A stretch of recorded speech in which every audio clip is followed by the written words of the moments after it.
Everyone, आज का question class 10th के सर्कल से होने वाला है। ये दोनों क्वेश्चन जो है वो इम्पोर्टेंट के साथ साथ बोर्ड में 2 से 3 मार्क्स में पूछे जाते हैं इंडिविजुअली। इस क्वेश्चन में आप क्या देख पा रहे हैं कि 2 कॉन्सेंट्रिक सर्कल है जिनका रेडियस 6 सेंटीमीटर और 10 सेंटीमीटर है।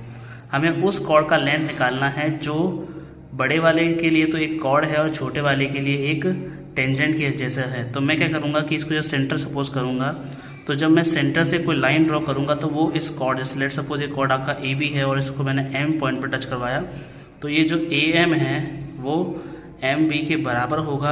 अब जैसे ही मैं इस ओ वाले पॉइंट को जैसे इससे ज्वाइन करूंगा तो ये हो जाएगा ओ बी 10 सेंटीमीटर जो कि आपका बड़ा सर्कल है, और ये ओ एम जो कि छोटा सर्कल है, इसका मतलब 6 सेंटीमीटर हो जाएगा। अब आप देख पा रहे हैं कि ये ट्रायंगल कुछ इस तरह से बन पा रहा है ओ एम बी, जहाँ पे ये 90 है। आपको पता है कि जो सर्कल की थ्योरम है उसमें यहाँ 90 बनेगा। अब आपको पता है कि अगर ये 6 है ये 10 है, तो मैं पाइथागोरस थ्योरम जो कि होता है हाइपोटेनस का स्क्वायर इक्वल टू परपेंडिकुलर का स्क्वायर प्लस एम बी जो कि हमारा बेस है, ये हो जाएगा 100 इक्वल टू 36 प्लस एम बी का स्क्वायर।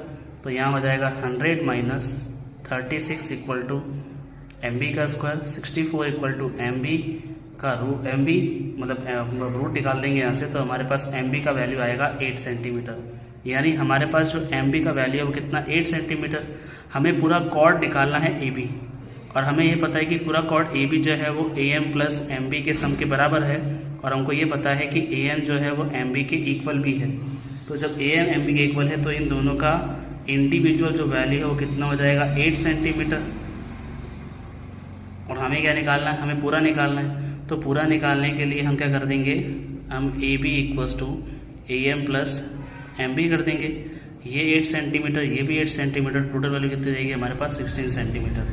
अब जो दूसरा क्वेश्चन जिसमें ये हमारा जो सर्कल है वो कुछ ऐसा बना हुआ है, ये हमारा एक पॉइंट है, ये इस पॉइंट से उसको ज्वाइन करवा दिया हमने, 0 हो गया, 6 हो गया, ये 60 हो जाएगा, ये आपका 90 होता ही है, और ये हमारा ओ ए। तो हमें इस ओ ए का वैल्यू निकालना है।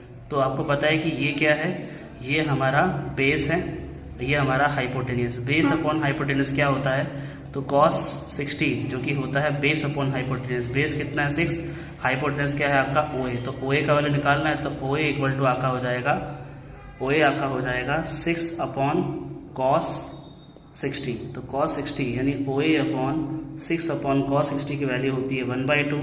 जैसे ही ऊपर जाएगा तो हो जाएगा 12 सेंटीमीटर, यानी जो ओ ए हमारे पास है वो हो जाएगा 12 सेंटीमीटर।